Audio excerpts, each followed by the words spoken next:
ইশারা দেব। আসসালামু আলাইকুম ওয়া রাহমাতুল্লাহি ওয়া বারাকাতুহু। Welcome back to my Facebook page and YouTube channel. আশা করি আপনারা সকলেই ভালো আছেন। আলহামদুলিল্লাহ আমিও ভালো আছি।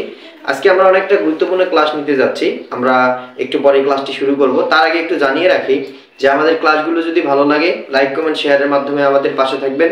ইউটিউব চ্যানেলটি সাবস্ক্রাইব করবেন এবং ফেসবুক পেজগুলো ফলো করবেন।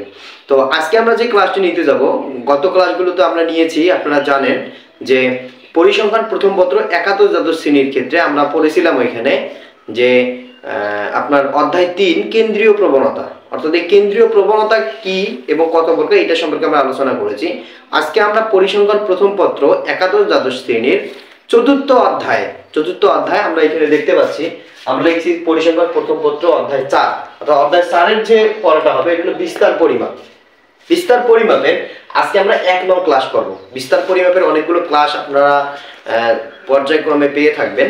তো আজকে আমরা 1 নম্বর ক্লাসটা করব বিস্তার পরিমাপ। আমরা এখানে দেখতে পাচ্ছি যে বিস্তার পরিমাপ প্রধানত দুই ধরনের।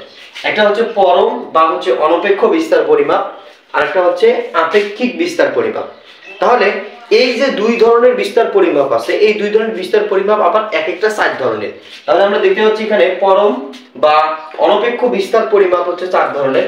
একটা হচ্ছে পরিসর, গড় ব্যবধান, তারপর 3 নম্বর হচ্ছে পরিমিত ব্যবধান, আর 4 নম্বর হচ্ছে চতুর্থক ব্যবধান। তাহলে এই পরম অনপেক্ষ বিস্তার পরিমাপ হচ্ছে 4 ধরনের। এই 4 ধরনের বিস্তার পরিমাপ সম্পর্কে আমরা জানলাম। এরপর নেক্সট যে 2 নম্বর আপেক্ষিক বিস্তার পরিমাপ, অর্থাৎ আপেক্ষিক বিস্তার পরিমাপটা হচ্ছে 4 ধরনের। একটা হচ্ছে প্রতিসরণাঙ্ক, 2 নম্বর হচ্ছে গড় ব্যবধানাঙ্ক, 3 নম্বর হচ্ছে বিভেদাঙ্ক বা বিভেদাঙ্কর পাশাপাশি আমরা জানবো হচ্ছে ভেদাঙ্ক, অর্থাৎ ভেদাঙ্ক দিয়ে বিভেদাঙ্ককে বিবেচনা করা হয়। তো এইটা আমরা এখানে দেখিনি, আমরা অঙ্ক যখন করব তখন আমরা ভেদাঙ্ক সম্পর্কে আলোচনা করব।